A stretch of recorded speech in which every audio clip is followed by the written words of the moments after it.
नमस्कार दोस्तों, मैं ललित सोनी दृष्टि आईएएस की न्यूज और मैप वर्ल्ड सीरीज में आपका स्वागत करता हूं। आज के इस सीरीज में हम लोग कुछ ऐसे लोकेशंस देखेंगे जो कि विश्व भर में चर्चा में रहे हैं और आपके एग्जाम के पॉइंट ऑफ व्यू से काफी इंपॉर्टेंट हो सकते हैं। तो चलिए स्टार्ट करते हैं अभ्यास प्रश्न के साथ, जो कि आपको पिछले हफ्ते दिया गया था। ठीक है, सवाल देखते हैं। सवाल था कि डेरियन गैप के संबंध में या संदर्भ में निम्नलिखित में से कौन सा कथन सही नहीं है। आपसे पूछा जा रहा है कि कौन सा कथन सही नहीं है। पहला है, यह उत्तरी और दक्षिणी अमेरिका के बीच का एक भौगोलिक क्षेत्र है। ठीक है, चलिए अगला देखते हैं। दुर्गम भू आकृति के कारण इस क्षेत्र में परिवहन का अत्यंत सीमित विकास दिखता है। ठीक है, फिर तीसरा है, पैन अमेरिकन हाईवे जो अमेरिकी महाद्वीप के अधिकांश देशों को जोड़ता है इस क्षेत्र से गुजरता है। और लास्ट है कि इस क्षेत्र की दुर्गमता मुख्यतः अत्यधिक वर्षा एवं संबंधित कारणों से है। चलिए ठीक है, डेरियन गैप जो है, अब आपको बताऊं कि अगर आपने डंकी रूट के बारे में सुना होगा कि डंकी मारते हैं। डंकी मारने का मतलब कि अगर आपको अमेरिका जाना है और आपके पास लीगल डॉक्यूमेंट नहीं है और अगर आपको अमेरिका में घुसना है तो आप एक डंकी रूट यूज करते हैं, जो कि आपके जो दक्षिणी अमेरिकी महाद्वीप है वहां से होते हुए पनामा वाले एरिया से होते हुए मैक्सिको जाते हैं और मैक्सिको से जो है आप जाते हैं अमेरिका के अंदर। ठीक है, अब ये जो डंकी रूट है इसके अंदर एक जगह आती है जिसका नाम है डेरियन गैप। डेरियन गैप इसलिए है कि यहाँ पे परिवहन वगैरह का कोई साधन नहीं है, इसलिए इसको गैप कहा जाता है। दूसरा, इसकी जो स्थिति है वो इस तरीके से है कि ये दलदल जैसा एरिया है। ठीक है, तो वर्षा भी काफी होती है यहाँ पे, इसकी वजह से यहाँ पे परिवहन का साधन भी नहीं है। ठीक है, तो यहाँ पे दो चीजें क्लियर हो गई कि उत्तरी और दक्षिणी अमेरिका के बीच का एक भौगोलिक स्थिति। मैंने बताया आपको कि दक्षिण अमेरिका से पनामा वाला एरिया लेते हुए अगर आप मैक्सिको जाते हैं तो ये उत्तरी और दक्षिणी अमेरिका के बीच का स्ट्रक्चर है, भौगोलिक स्थिति इसकी जो है वहीं पे है। ठीक है, तो ये आपका बिल्कुल सही है। ठीक है, दूसरा है कि दुर्गम भू आकृति के कारण इस क्षेत्र में परिवहन का अत्यंत सीमित विकास है। ये भी बात ठीक है, मैं आपको बता चुका हूं। फिर अगला है कि इस क्षेत्र की दुर्गमता मुख्यतः अत्यधिक वर्षा संबंधित कारणों से, ये भी बात ठीक है। अब देखिए सी जो है, पैन अमेरिकन हाईवे जो अमेरिकी महाद्वीप के अधिकांश देशों को जोड़ता है इस क्षेत्र से होकर गुजरता है। अभी हमने कहा कि यहाँ पे परिवहन का साधन नहीं है, परिवहन के जो है लिए सुविधा उपलब्ध नहीं है, तो आपका जो सी है वो एक ऐसा ऑप्शन है जो कि यहाँ पे गलत है। ठीक है, क्यों आपसे बोला गया कौन सा कथन सही नहीं है, तो सी वाला जो है जो कथन है सही नहीं है। ठीक है, अब आप देख लीजिए इसकी भौगोलिक स्थिति कैसी है। ये देखिए, ये आपकी जो है दक्षिणी अमेरिका, ये आपका उत्तरी अमेरिका या फिर जो है सेंट्रल अमेरिका है, फिर उसके ऊपर उत्तरी अमेरिका का भाग आ जाता है, ये मैक्सिको वगैरह वाला रीजन है। ठीक है, अब ये पनामा सिटी वाला एरिया है। ये देखिए यहाँ पे ये छोटा सा जो पोर्शन है जहां पे ये लाल लाइन नहीं दिख रही है आपको, ये ही वो हाईवे है, पैन अमेरिकन हाईवे जिसके बारे में बात की जा रही है। और यहाँ पे एक छोटी सी जगह है जहां पे ये हाईवे कटा हुआ सा दिख रहा है, यही वो जगह है डेरियन गैप। ठीक है, यहाँ पे देख लीजिए, यहाँ पे ये देखिए, ये हाईवे यहाँ से चल रहा है ऊपर की तरफ, यहाँ से नीचे की तरफ। अब ये जो एरिया है छोटा सा, ये आपका है डेरियन गैप। ठीक है, तो ये आपके डेरियन गैप की स्थिति के बारे में बात हो गई। यहाँ पे देख लीजिए, इधर है आपका कोलंबिया, इधर पनामा का ही हिस्सा है, लेकिन ये वाला एरिया है, ये आपको जो दिख रहा है ये वाला एरिया जो है ये आपका डेरियन गैप है, पनामा का ही हिस्सा है। नीचे की तरफ यहाँ पे आप देखेंगे कोलंबिया है। ठीक है, कुछ हिस्सा कोलंबिया में है, कुछ हिस्सा पनामा में। ठीक है, तो ये हो गया।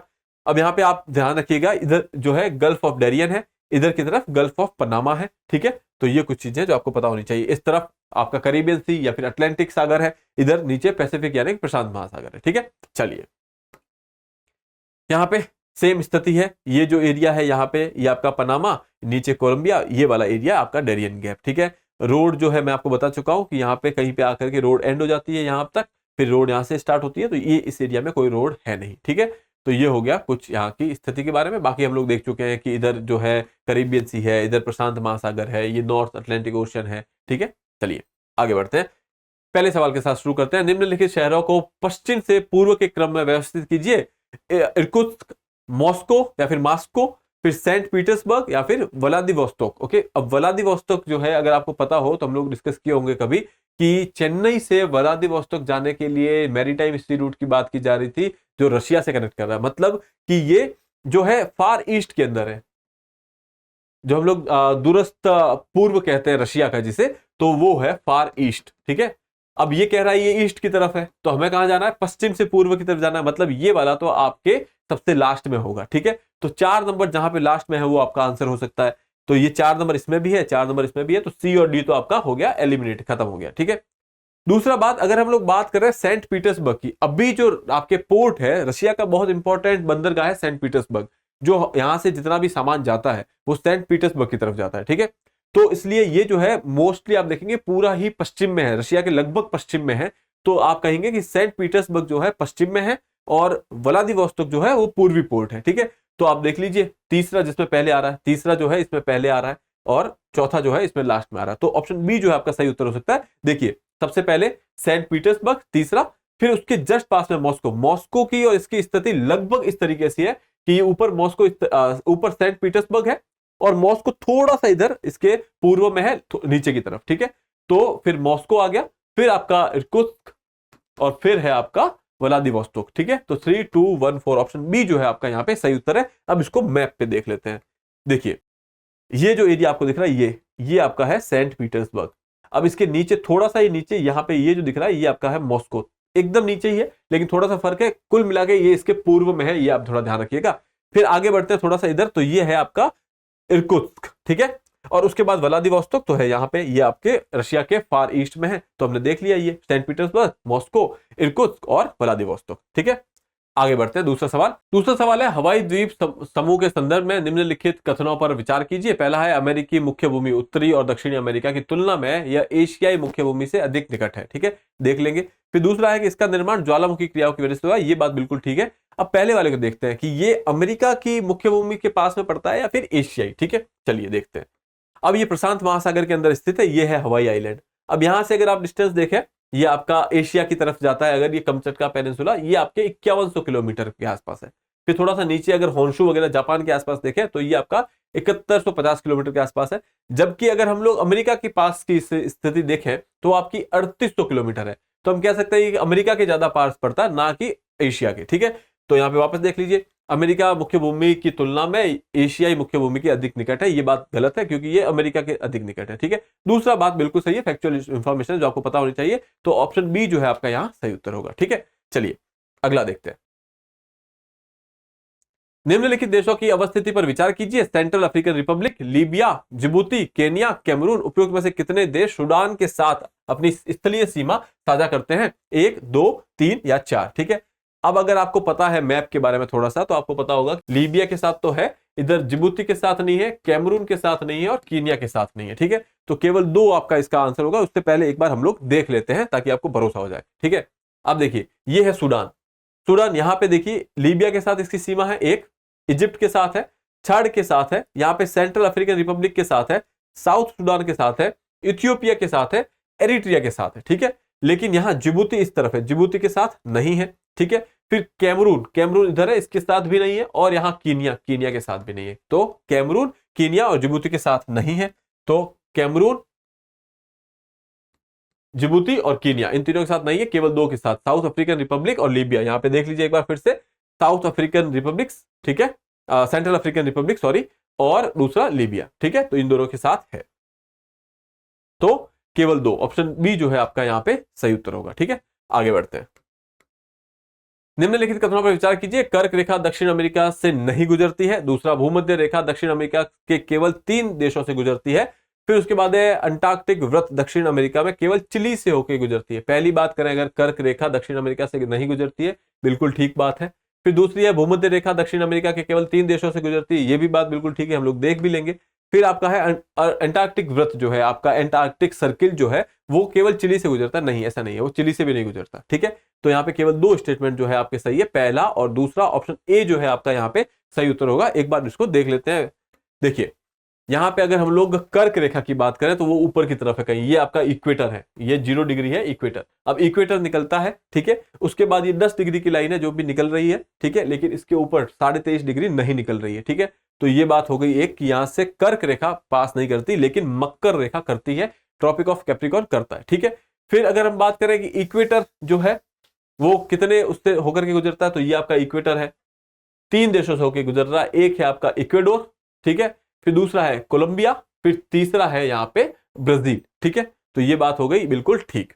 अब आते हैं अगली बात पे। पहला तो आपका है कि भूमध्य रेखा जो है केवल 3 देशों से होकर गुजरती है, बिल्कुल ठीक बात है।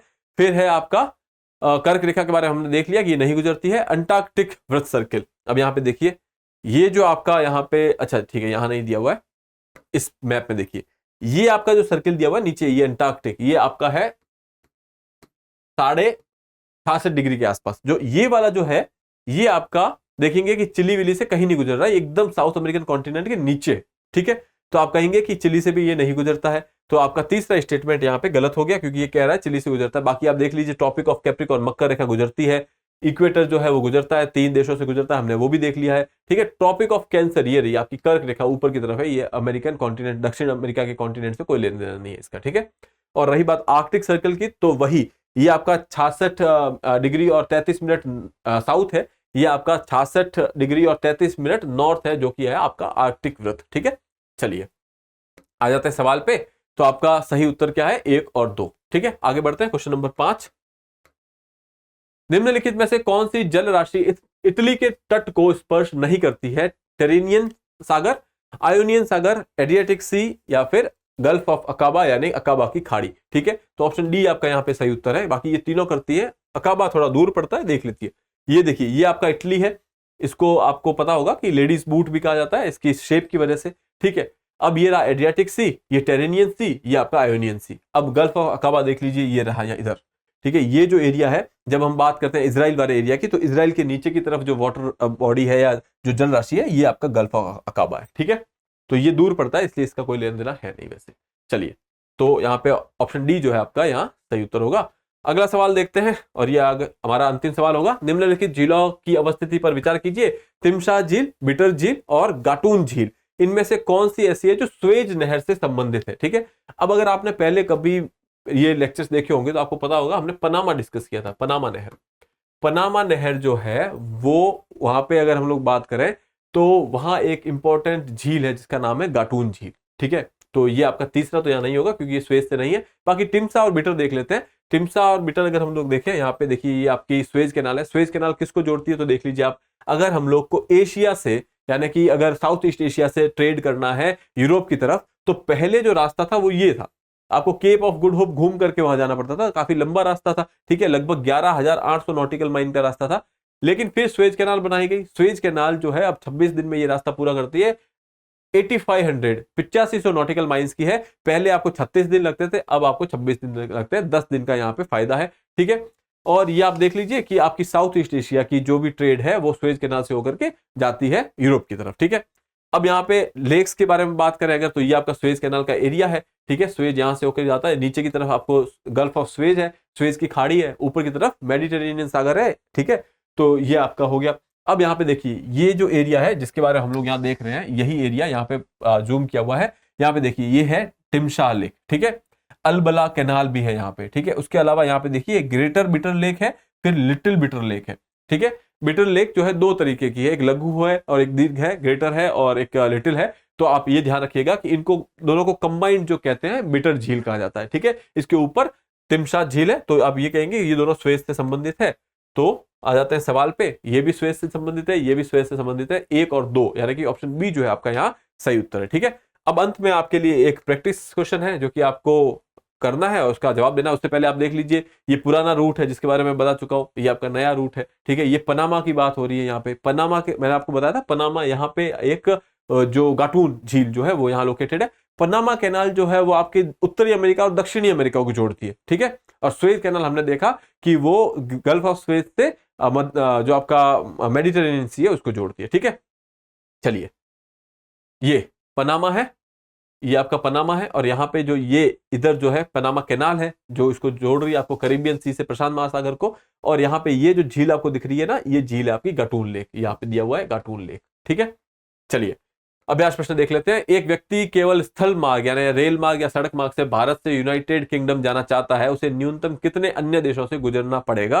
5, 6, 7 या 8? तो आप इसको अटेम्प्ट कीजिए और हमें आंसर दीजिए कमेंट बॉक्स में। इसी के साथ आपसे आज्ञा चाहूंगा, फिर मिलेंगे किसी और एपिसोड में। तब तक के लिए have a nice day, thank you, और चैनल को सब्सक्राइब करना मत भूलिएगा। धन्यवाद। डियर व्यूअर्स, अपने एग्जाम की तैयारी को और बेहतर करने के लिए हमारे चैनल को लाइक, शेयर और सब्सक्राइब करना न भूलें।